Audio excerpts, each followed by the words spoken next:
Today's episode of the Bleav in Steelers show is brought to you by betonline.ag. The NFL preseason is here. We're into training camp. You can bet on football again. And if you want a place to bet on any of the sports action, betonline.ag is the place to do it.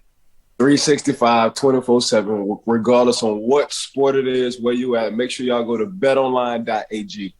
Head to BetOnline today or use your mobile device to join and make your first sports bet. Use our promo code Bleav50, that's BLEAV 50, to receive your 50% welcome bonus on your first deposit.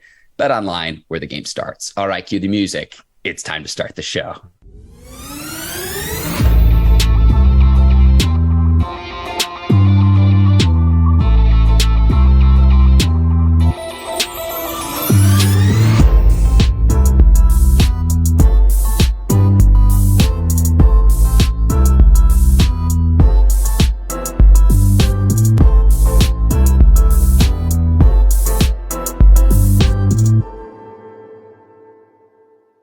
Welcome to the Bleav in Steelers show on the Bleav Network. I'm your host, Mark Bergin, joined as always by my guy, two-time Super Bowl champion and 12-year veteran of the Pittsburgh Steelers, number 24, Ike Taylor. IT, I see you're back in Orlando. Spent some time in Latrobe. How you doing this morning, my man? Well, I got to go back to Latrobe today. So got a busy day going on, starting with this Bleav in podcast with you, Mark. But, yeah, I'm back in Orlando. I've been here for a couple of days, but got to shoot back to, Latrobe today, probably till Thursday, and then I'll be done with camp. But yeah, man, it's been good. It's been exciting. It's been a learning experience for me, so I'm all for it. Ike, we have a loaded show to get to, and we've got you for limited time this morning, so I want to make sure we can get to everything. We've got preseason action for the Steelers starting this week. We'll get to that. Wrapping up this weekend's Hall of Fame class, Kareem Hunt has requested a trade, and the Steelers still working out some more running backs, Jeremy McNichols on IR. But we start, Ike, I got to give you your kudos and give you your flowers. You predicted it yet again, Psychic Ike Taylor. Diontae Johnson signing a contract extension with the Steelers. He'll be in a Steelers uniform through the 2024 season, meaning he'll become a free agent again in 2025. You predicted this, Ike. You said it was going to happen, and I read stuff online saying, the Steelers are miles apart between where they're at and Diontae, but they figure out a deal. I got to give credit where credit is due, Ike. You called it.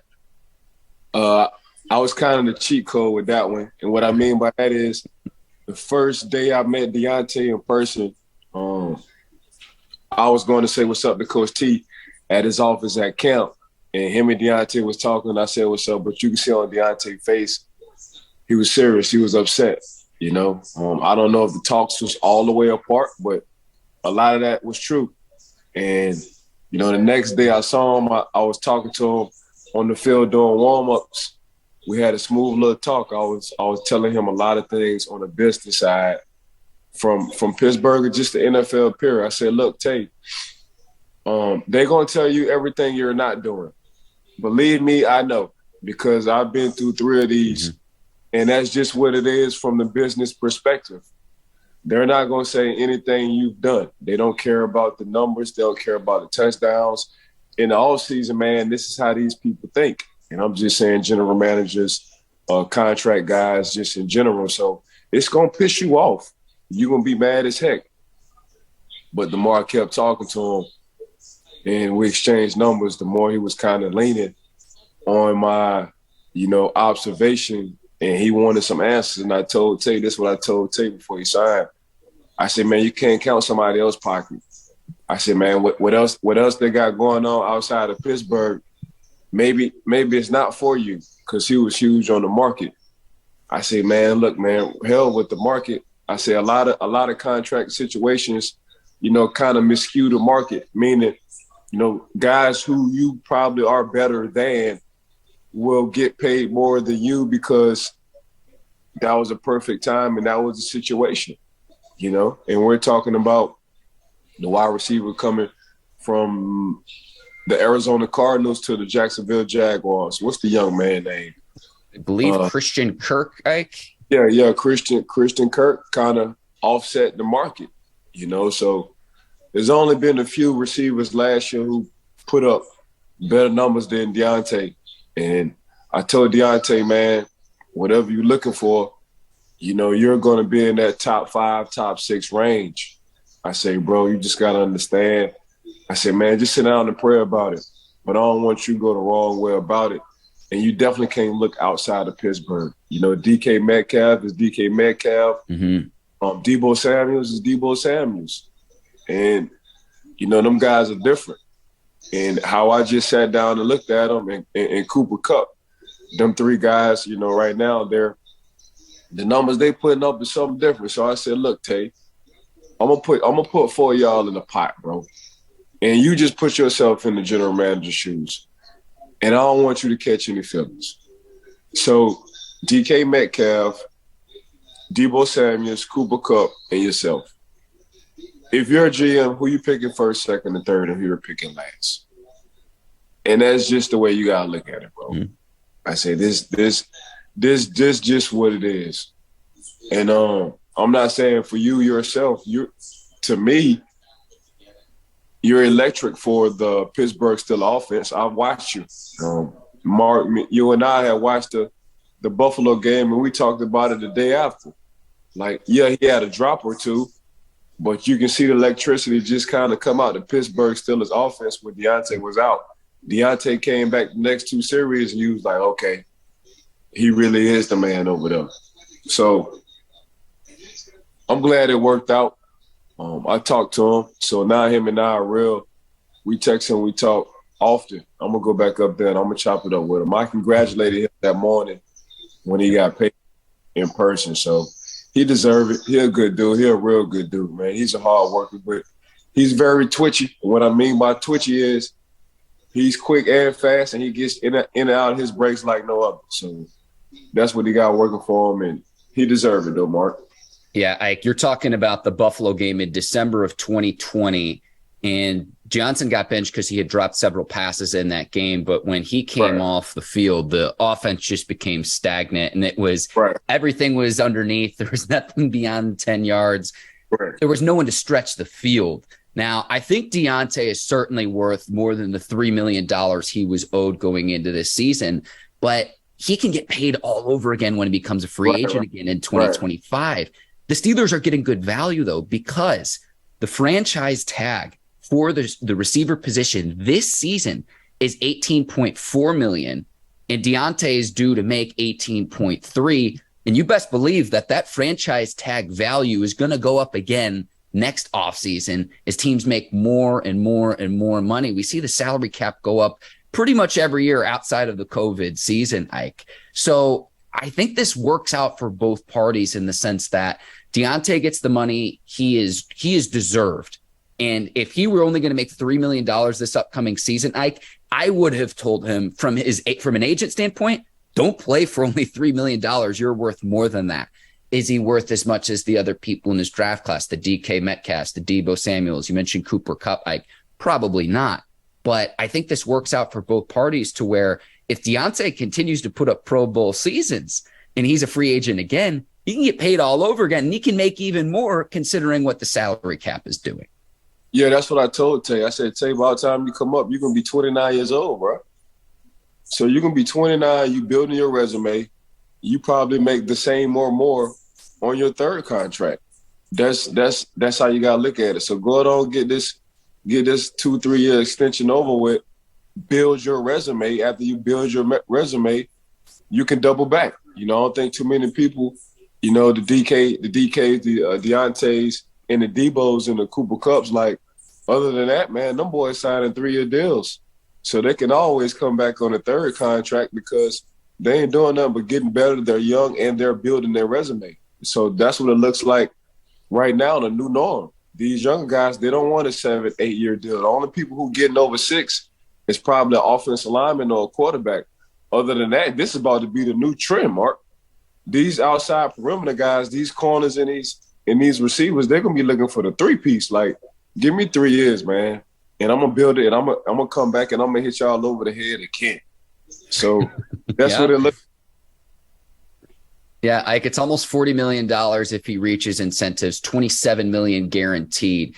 And I want to hit this point as well, Ike. The hold-in working again. We saw it last season with TJ Watt. He got paid, had a historic season. And then you saw some of Johnson's other fellow receivers throughout the league, Deebo Samuel, DK Metcalf as well. I am a fan and a proponent of the hold-in because you're working with the team. The team can pay you more than what you're making right now. Probably not quite as much as you'd make on an open market, but closer to that. Yet again, we see the hold-in work, and I think this is going to be a continuing trend for the smart franchises in the NFL. It's worked back-to-back seasons for the Pittsburgh Steelers, and if Johnson returns to the Pro Bowl again, I'm curious to see how he fits in with the new quarterback because he's a Pro Bowler a year ago. He was Ben's favorite target. But if he can replicate what he did for the next 2 or 3 seasons in Pittsburgh, Steelers got a bargain at $18 million because, again, that salary cap is just going to continue to skyrocket. One other point I want to make, Ike. If you look at the free agent wide receiver class in 2023, it's slim pickings. So the Steelers have to be looking at it from the standpoint of, yeah, we're excited what George Pickens and Calvin Austin III can do, but we know what we have with Diontae Johnson. I know that this is a Steelers podcast. I know we like Omar Khan, but this deal makes even more sense when you go and look at the free agents in the 2023 class. I'm not trying to throw anyone under the bus, Ike, but there's no one of the caliber of a Diontae Johnson. So Steelers get good value with him with this contract extension as well. Yeah, you ain't trying to throw nobody under the bus, but you just did. I respect that, though. It's the truth. It's the truth. I know I'm just playing with you. No disrespect, but I'm about to disrespect you. The 2023 class of wide receivers. That's what I'm about to do. But nah, if you look at that class of 2023, you know, the Pittsburgh Steelers did real well by signing the man and understanding it. And Mark, they was looking at the same thing you just said. Man, let's look at this 2023 class and see what we got out there. Anybody better than Diontae? Let's go on and sign the man. You know what I'm saying? So it was just waiting to the last hour. And that was one of the things as well, too, what I told Diontae, Mark, like, Pittsburgh will wait to the last minute, bro. I mean, either you're getting signed real early during free agency or you're getting the camp and they wait to the last hour. It's one or two. So that's just the way a lot of NFL teams work just in general. You know, in Pittsburgh, after training camp, they're not signing any more players. A lot of other teams, you know, they'll work something out throughout the season. But Pittsburgh, once training camp ends, it's a wrap. You know, you might as well wait till next year. But from the Pittsburgh and Diontae side, man, I think this is a perfect hit. You know, 18.3 next year for the receiver, you know, market. Diontae getting 18 and some change for the receiver market. He getting his money up front. He ain't got to worry about nothing. He going to be straight forever. He can double back when he's 29 years old and just handle his business. But, yeah, the Pittsburgh Steelers offense, that's the reason. One of the reasons why I'm going back up there, Mark, is because I want to see him installed in the Pittsburgh Steelers offense and see if it looks any different, which I know it is. I want to think out loud here, Ike, and this is like half-baked when I say this. Omar Khan now has extended Minkah Fitzpatrick. He got the Diontae Johnson deal done. I can't help but wonder, and I think both of those deals are smart, savvy moves, so I don't think that this thinking applies here. But I can't help but wonder, are there any deals he's better off not making and letting a player test the market in free agency? I don't think it applies to either the Diontae Johnson or the Minkah Fitzpatrick deal. But again, I'm just kind of thinking out loud here. I like the deals. I'm going to go on record. I like both deals that Omar Khan has made so far. So TJ, Minkah, and now Diontae, Omar did all three of them. So he you know, for him being a GM, man, they say you got to sign the players you love, and obviously they love all three of them. A former last year league's defensive MVP, Minkah is an All-Pro, and Diontae is a Pro Bowler. So, you know, he's signing the guys he need to sign. We'll see, and I just throw this out there. We'll see if they sign Chase Claypool. We'll see. We'll see. That's one of the names. Yep. Going to be a question mark name on who I think the Pittsburgh Steelers might let walk. So Mike, you're in my brain. You're in my brain. I'm just. That's good. I mean, we've been doing this podcast for a good little bit, and we both think. We're getting closer and closer to 200 episodes, Ike, but that's what the conversation is going to move to now that Diontae Johnson gets his contract extension.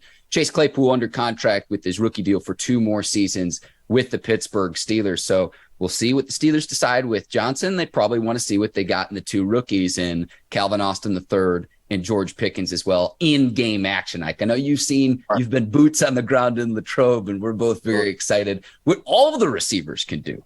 Right. Well, how they look at it from a scout standpoint, how we look at it as well is, you want your receivers to be a basketball team. You want some thick guys, you want some tall guys, you want your point guard. So, they got everything they're looking for, man. They got some power forwards, some small forwards, and some point guards. And you let your centers be tight ends. And that's exactly the ingredient the Pittsburgh Steelers have right now when it comes down to that wide receiver position. When you want to talk about having a basketball team. So, you got your power forward in Chase, you got your small forward in George, you got your shooting guard in Diontae, you got your point guard in Austin, the third. So they got everything they're looking for, bro. They got everything plus more. They got a few more other guys. Keep an eye out on Anthony Miller. I'm high on Anthony Miller, the second-round draft pick from Chicago. Pittsburgh Steelers then got him. I'm real high on him. And he's showing out right now. He's cutting up, meaning he's doing real good. So, yeah, keep an eye on that as well. We've talked plenty about your favorite position group, the receivers. Let's go to the running back position where Jeremy McNichols put on IR with the shoulder injury. And my excitement lasted for like a day because it was like, man, the Steelers finally might have Robin to Najee Harris as Batman. I want to say this about the Steelers. They signed Master Teague III out of Ohio State. They're leaving no stone left unturned because they worked out 3 other running backs on Friday as well. Jalen Richard, Wayne Gallman, and Jaquan Hardy as well. Keep in mind, you've still got Benny Snell on the roster. You still have Anthony McFarland on the roster. And then the 2 undrafted rookies that the Steelers brought in, Jalen Warren and Mateo Durant as well. So no stone left unturned, but man, I hope that this shoulder injury for McNichols isn't too severe because I was excited to see what he could do out of the backfield and specifically what he could do catching the ball out of the backfield, something he demonstrated in his previous stop with the Tennessee Titans. Yeah, I'm looking up my running back. For me, he's the backup too. I'm looking at the Pittsburgh Steelers training camp roster. So I'm looking at my running back from Oklahoma State. As soon as I find him. Is it Jalen Warren? From Oklahoma State, the yes, running sir. back? Yes, sir. Yeah, he's your number 2. Wow. Hands down, my personal opinion. You've been there, Ike. Again, you've been in training camp, boots on the ground in Latrobe. He's the number 2 running back. Now, he's every bit of 5'6", 5'7", every bit of it. And I'm stretching. But for me, he's built like Maurice Jones-Drew. So he's like 5'7", 5'8", and some change. He's 215. But once they put the pass on and, Coach T wants to see linebackers versus running backs, who's going to block who, he stepped up in the paint, and the linebacker couldn't touch a quarterback. Coach wanted to see how tough he was going in between the 2 tackles and running outside. He's always falling forward. So the main thing what I watched was, okay, at the time they wasn't doing pads. So I'm like, okay, the dude got great contact balance. Every time somebody try to push him, shove him down, and try to strip the ball away from him, man, he stayed with one hand touching the ground. He stayed leaning forward. Nobody's backing this dude up. And he loves going in between the tackles. Let's fast forward to, okay, now we got the pass on. Let's see if the young man won't scan the field and block. Check that box off too. Just because I'm 5'7" and some change, come on, bring your butt over here. You're going to see exactly how my helmet going to get underneath your chin. That's what you about to see. Okay, now I'm about to give him the ball and give him some runs inside, see if he can work in between the tackles. You see it, then you see little man break out. So for me, that's my number 2 because I done seen everything else. I done seen the Benny Snells. I done seen Teagues. I done seen everybody. from what this young man doing, he's going to be hard not to have one on the team to a lot of playtime. He will get a lot of playtime. And for me, he's the number 2 behind Najee Harris. All right, we'll see. It starts on Saturday night, first preseason game against the Seahawks. Ike, we'll talk more about this in coming weeks, but we do have a few other topics we need to get to. Ike, you know I love the running back battle. And all honesty, as excited as I am to see the quarterbacks in preseason, I'm probably even more excited to see the running backs. We know what Najee can do, who can back him up, and who can help carry the load. And speaking of running backs, Ike, Browns running back Kareem Hunt requesting a trade. He's 27. Now, he just signed a contract extension back in 2020, but he's been the Batman before, and he's got to be looking at from the standpoint of, I probably have a few years left, maybe 5-6 years left in the league. It's time for me to make mine. And he made the Pro Bowl, led the league in rushing in 2017 with the Chiefs. Chiefs had to release him a year later after a video surfaced of Hunt shoving and kicking a woman on the floor of a Cleveland hotel. But the question I have, Ike, is with that all behind Hunt, is what could the Browns get in return for Hunt? Because they've got Nick Chubb as the starter, who's one of the NFL's best. And don't forget about Diontae Johnson as well, who's a very good running back, and the opportunities that he's gotten in this league as well. How do you think this plays out, and what do you think the Browns could get back for Hunt if they do decide to trade him? No, don't trade him. Keep him. You need 2 running backs. You know, in this league, you need – and them boys work hand in hand, and they like playing with each other. If I'm the Cleveland Browns, I wouldn't trade Kareem Hunt now one time. Really, I got 2 starters. I got an all-pro starter, a Pro Bowl starter, and Nick, and I got a Pro Bowl starter in Kareem Hunt. And it's the same. You know, Kareem might be a little more elusive when it comes down to the backfield. You can use him more coming out the backfield than Nick Chubb. But other than that, man, I got the league's best 1-2 punch. I'm going to find a way. You know, I'm looking at how the LA Rams found the way to pay everybody between, you know, Aaron Donald, the head coach, Cooper Kupp, and Jalen Ramsey. And they wind up getting my old head from Seattle, the middle linebacker. Bobby Wagner. They wind up finding money to pay Bobby Wagner. What we doing? What we doing, Cleveland? Cleveland don't make the old Cleveland mistakes. Go ahead on, sign a man. He deserved his money. Every time y'all needed a cowbell, other than Nick Chubb, he was that guy. I mean, the reason why, and y'all wind up getting for cheap off of what he did. So other than that, man, y'all got 2 starting Pro Bowl running backs. I'm not gonna let this man leave the building, man. That's what I'm not gonna do, because it's gonna be hard to find somebody equivalent to him, you know, who wasn't a starter, who's not proven. So if I'm Cleveland, man, I'm not about to make this old Cleveland mistake.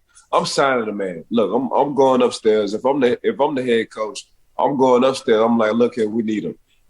Because Nick Chubb, for the past couple of years, he has been having some nicks and bruises. Mm-hmm. So we haven't been playing throughout the course of the years. You know, now it's 17 games. And in them 17 games, you want 2 running backs now?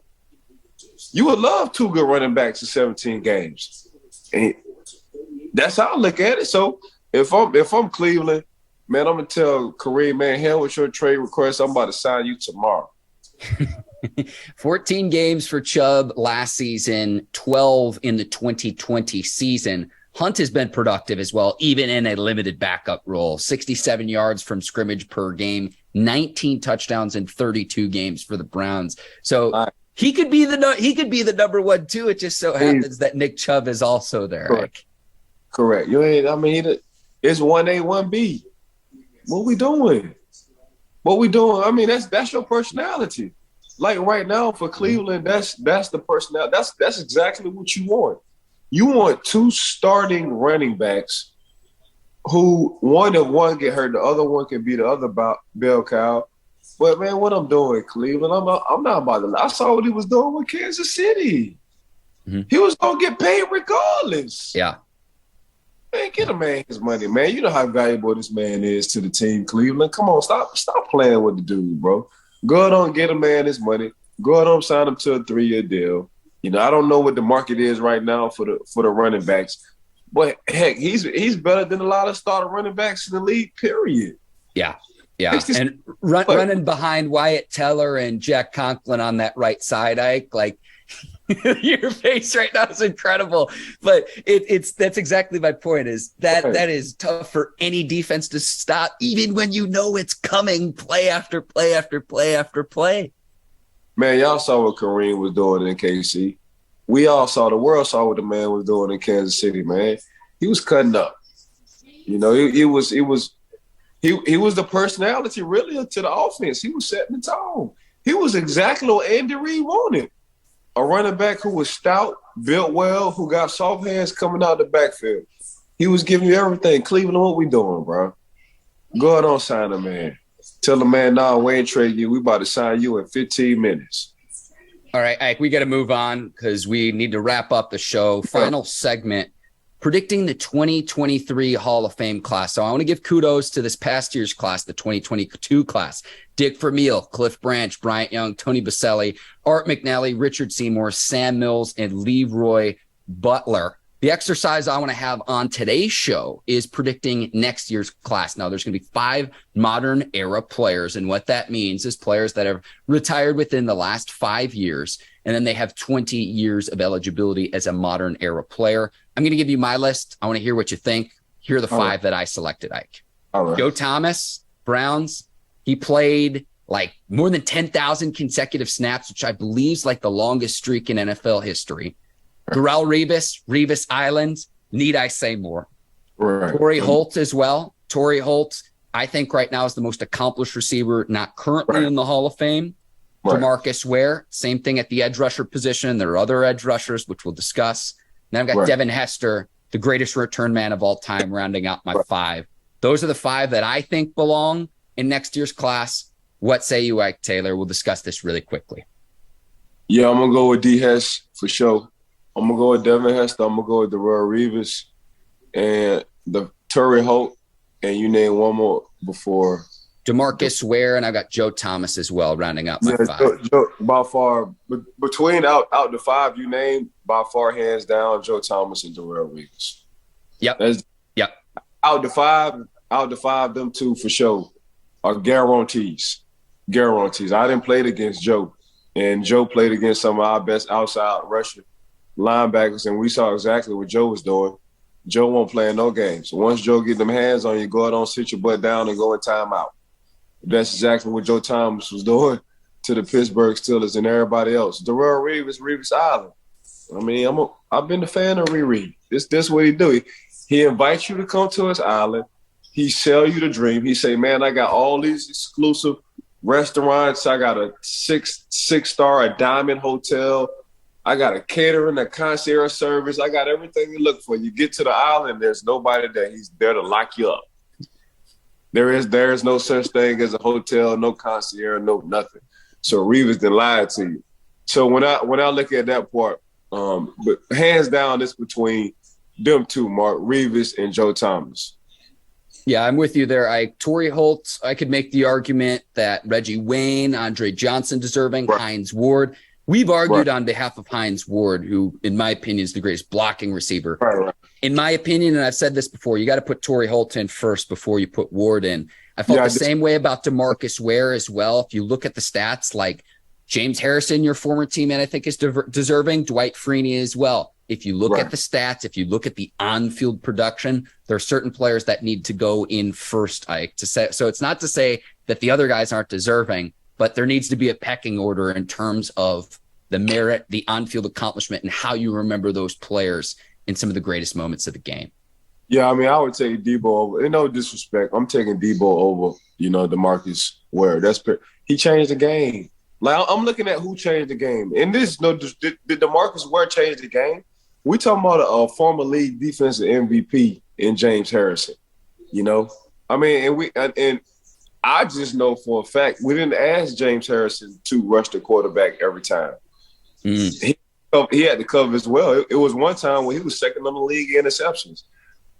When you're just a 4-3 and you're a 4-down defensive end, man, you get to rush the quarterback every time, bro. Yeah. The White Freeney.